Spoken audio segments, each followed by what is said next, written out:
Bienvenue dans Pratique ton français avec des histoires. Es-tu prêt à pratiquer ton français et à devenir plus fluide? Commençons. Un matin d'été, un petit tailleur était assis à sa table près de la fenêtre, heureux de coudre de toutes ses forces. Soudain, il entendit une femme passer dans la rue en criant « Bonne confiture, pas cher. Bonne confiture, pas cher. » Le son était agréable à ses oreilles. Il se pencha par la fenêtre et appela « Montez ici, chère dame. Vous pouvez me vendre votre confiture. » La femme monta les 3 marches de l'atelier du tailleur avec son lourd panier, et il lui demanda de lui montrer tous ses pots de confiture.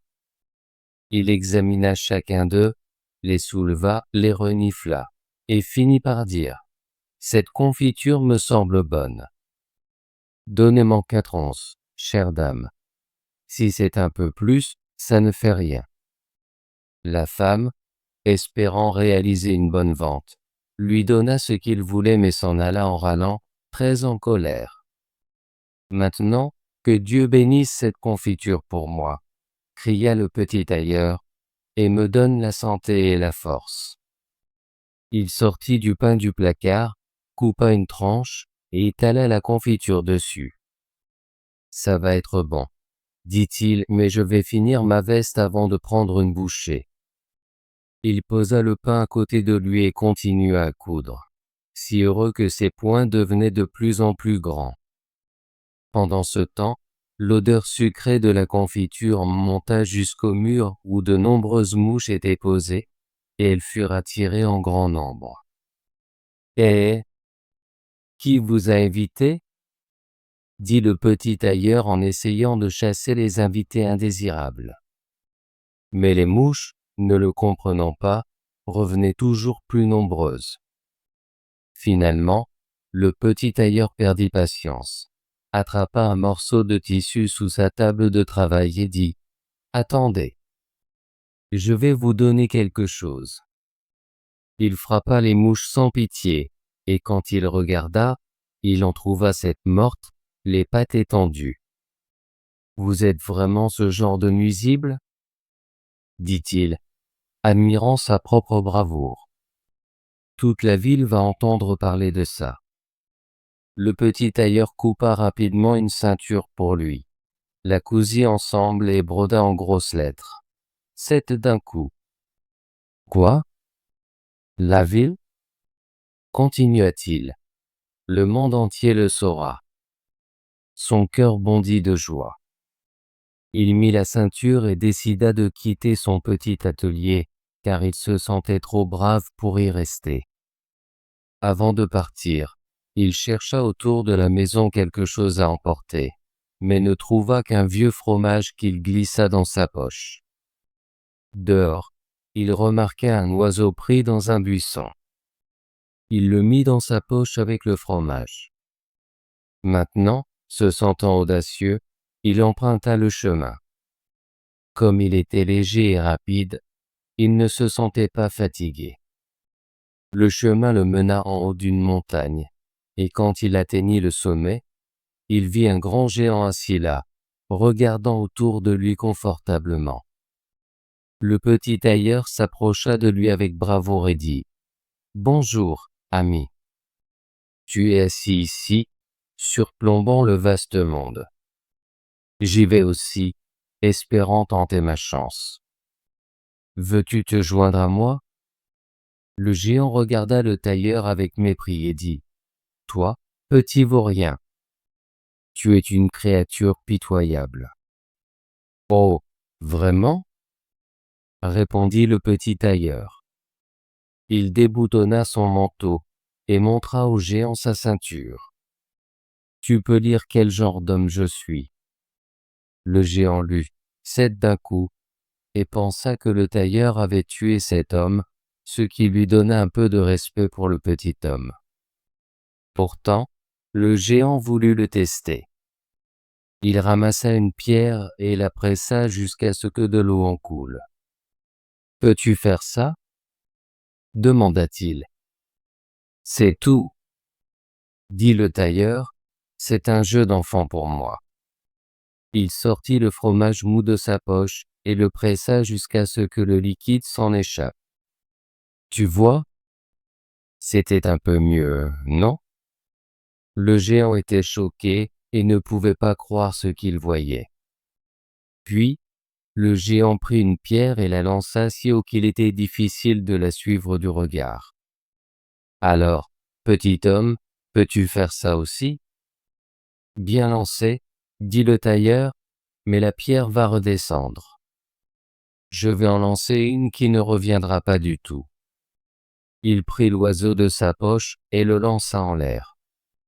L'oiseau, heureux d'être libre, s'envola et ne revint pas.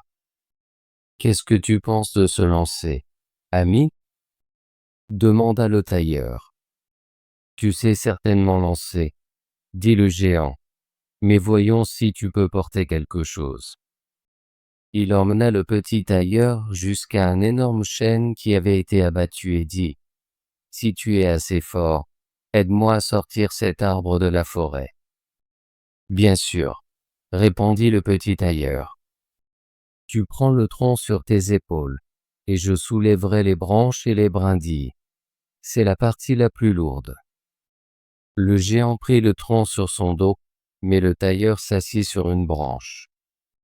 Le géant, ne pouvant pas voir derrière lui, finit par porter l'arbre entier, avec le tailleur, qui sifflotait joyeusement la chanson. 3 tailleurs sont sortis de la porte, comme si c'était une simple tâche.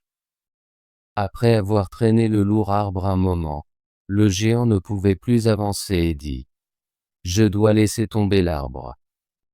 Le petit tailleur sauta rapidement, attrapa l'arbre et dit « Tu es si grand, et pourtant tu ne peux même pas porter cet arbre ». Ils continuèrent leur chemin ensemble, et lorsqu'ils passèrent devant un cerisier, le géant tira vers le bas la cime, où pendaient les cerises les plus mûres, la tendit au tailleur et lui dit de manger. Mais le petit tailleur était trop faible pour tenir l'arbre, et quand le géant lâcha prise, l'arbre se redressa, en voyant le tailleur voler dans les airs. Lorsqu'il atterrit sans mal, le géant dit « Qu'est-ce que c'est? Tu ne peux pas tenir une branche faible ?»« J'ai plein de force, » répondit le petit tailleur. « Penses-tu qu'il est difficile pour un homme qui a abattu 7 d'un coup? J'ai sauté par-dessus l'arbre, parce qu'il y a des chasseurs qui tirent dans le fourré. Essaie de sauter comme je l'ai fait. » Le géant essaya mais ne put pas passer par-dessus l'arbre, et se retrouva coincé dans ses branches, ce qui signifiait que le tailleur sortait encore une fois vainqueur. Le géant l'invita à passer la nuit dans leur grotte. Le petit tailleur accepta et le suivit. À l'intérieur de la grotte, d'autres géants étaient assis autour d'un feu, chacun mangeant un mouton rôti. Le petit tailleur pensa « Cet endroit est beaucoup plus grand que mon atelier. » Le géant lui montra un lit et lui dit de s'allonger et de dormir. Cependant, le lit était trop grand pour le petit tailleur. Au lieu de s'allonger, il se glissa dans un coin. À minuit, pensant que le tailleur dormait profondément, le géant se leva, prit une lourde barre de fer et trancha le lit d'un coup, croyant avoir terminé le petit homme. Mais à l'aube, les géants allèrent dans la forêt, oubliant complètement le petit tailleur, qui s'approcha d'eux, se sentant joyeux et audacieux. Les géants furent terrifiés, pensant qu'ils pourraient tous les frapper d'un coup, et ils s'enfuirent dans la panique. Le petit tailleur poursuivit son chemin, suivant son propre parcours. Après une longue marche, il arriva dans la cour d'un palais royal. Se sentant fatigué, il s'allongea sur l'herbe et s'endormit. Pendant qu'il dormait, des gens vinrent le voir de tous les côtés, et lurent l'inscription sur sa ceinture, 7 d'un coup. « Ah, disait-il, que fait ce grand guerrier ici en paix? Il doit être un puissant seigneur. » Ils le rapportèrent au roi et suggérèrent que s'il y avait une guerre, Il serait un homme précieux qu'il ne faudrait pas laisser partir. Le roi approuva cette idée, et envoya un de ses courtisans voir le petit tailleur pour lui offrir un service militaire à son réveil.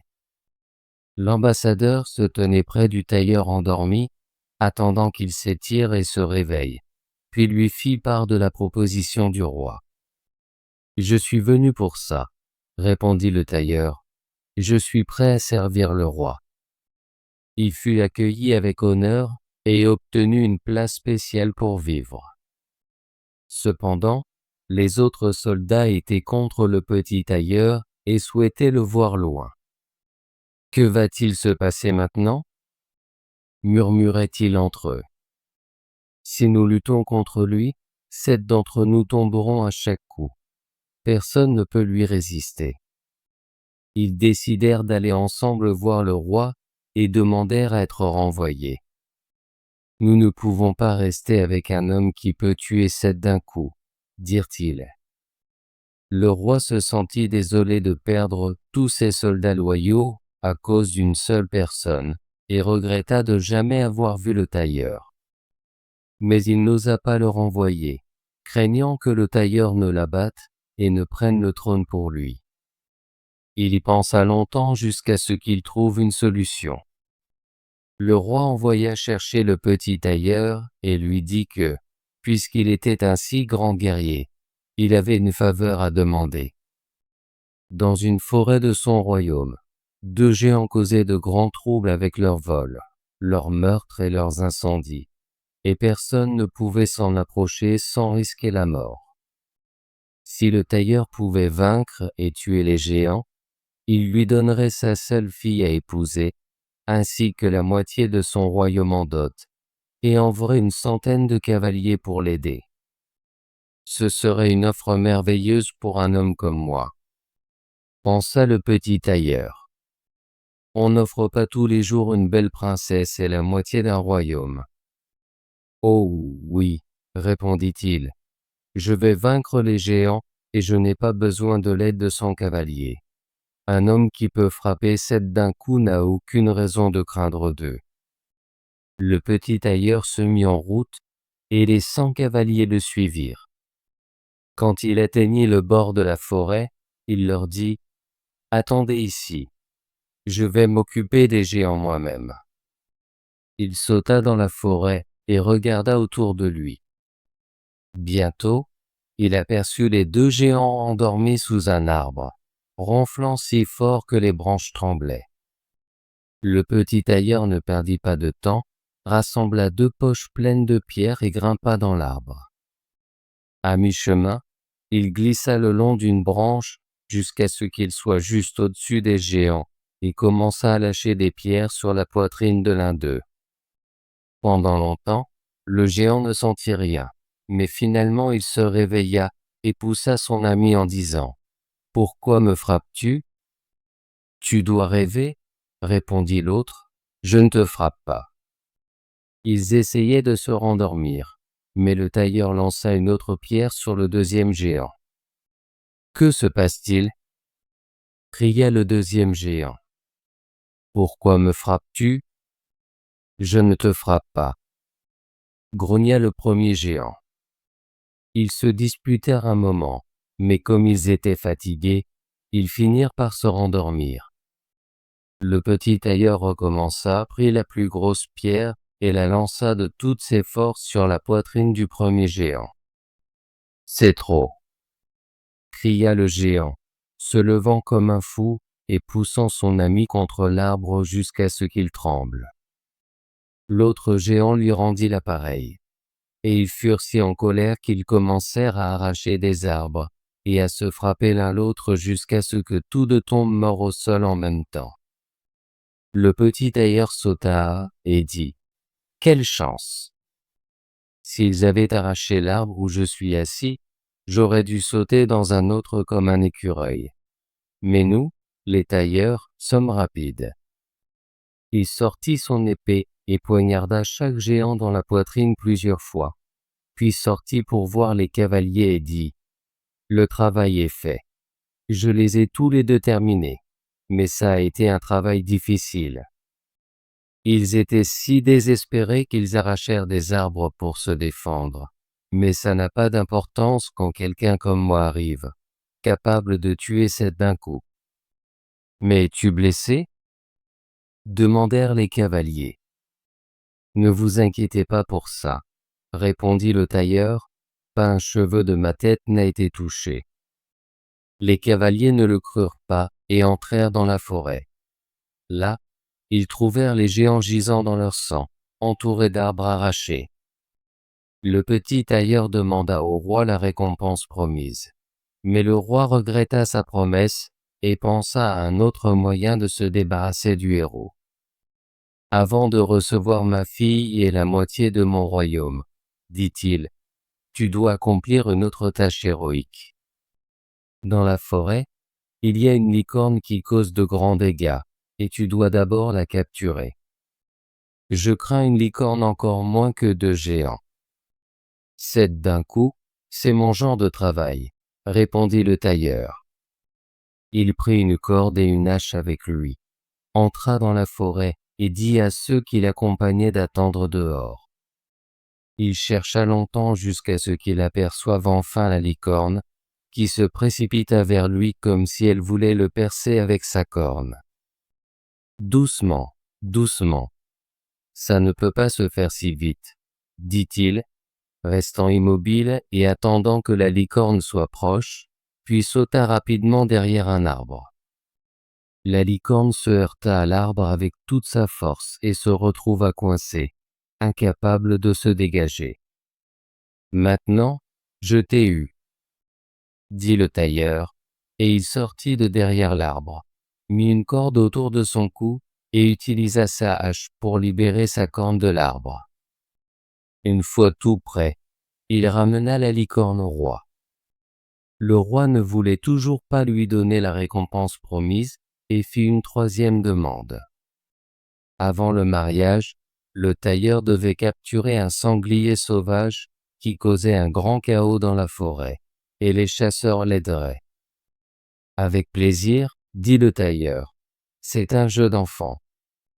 Il n'emmena pas les chasseurs avec lui dans la forêt, et ils furent soulagés, car le sanglier les avait souvent traités d'une manière qui les avait rendus réticents à le chasser. Quand le sanglier vit le tailleur, il chargea vers lui, la gueule écumante et les crocs acérés. Mais le héros rusé sauta dans une chapelle à proximité et grimpa jusqu'à la fenêtre d'un seul bond, puis sauta à nouveau. Le sanglier le suivit à l'intérieur, mais le tailleur courut dehors et ferma la porte derrière lui, piégeant la bête lourde à l'intérieur, qui était trop grande et maladroite pour sauter par la fenêtre. Il appela les chasseurs pour qu'ils puissent voir la bête capturée de leurs propres yeux. Le héros alla ensuite voir le roi, qui maintenant, qu'il le veuille ou non, devait tenir sa promesse et lui donna sa fille ainsi que la moitié de son royaume. Si le roi avait su que l'homme qui se tenait devant lui n'était qu'un petit tailleur, et non un grand guerrier, cela l'aurait encore plus dérangé. Le mariage fut grand et joyeux, mais d'un tailleur, un roi fut fait. Après quelque temps, la jeune reine entendit son mari murmurer dans son sommeil la nuit. « Garçon, fais-moi le pourpoint et reprends les culottes, ou je te frapperai avec la mesure. » Elle réalisa alors quel était son véritable passé et le lendemain matin se plaignit à son père, lui demandant de l'aider à se débarrasser de son mari, qui n'était rien d'autre qu'un tailleur. Le roi la consola et dit « Laisse ta porte de chambre ouverte ce soir, et mes serviteurs se tiendront dehors. Quand il s'endormira, ils entreront, le lieront et l'emmèneront sur un navire qui l'emmènera loin. » La reine accepta, mais le porteur d'armure du roi, qui avait tout entendu, était un ami du jeune seigneur et lui raconta le plan. « Je vais m'assurer de régler ça, » dit le petit tailleur. Cette nuit-là, il se coucha avec sa femme comme d'habitude, et quand elle pensa qu'il dormait, elle se leva, ouvrit la porte, puis se recoucha. Le petit tailleur, feignant de dormir, se mit à crier d'une voix forte. « Garçon, fais-moi le pourpoint, et reprends mes culottes, ou je te frapperai avec la mesure. J'ai frappé 7 d'un coup. J'ai tué 2 géants, j'ai capturé une licorne et attrapé un sanglier. Devrais-je avoir peur de ceux qui attendent dehors? Lorsque les hommes entendirent le tailleur parler ainsi, ils furent remplis de peur, et s'enfuirent aussi vite qu'ils le purent, comme si le chasseur sauvage était à leur trousse, et aucun n'osa plus agir contre lui. Ainsi, le petit tailleur resta roi pour le reste de sa vie. Bravo! Veux-tu pratiquer ton français et devenir plus fluide? Abonne-toi et active la cloche de notification pour ne manquer aucune de nos histoires françaises gratuites. À bientôt dans la prochaine vidéo.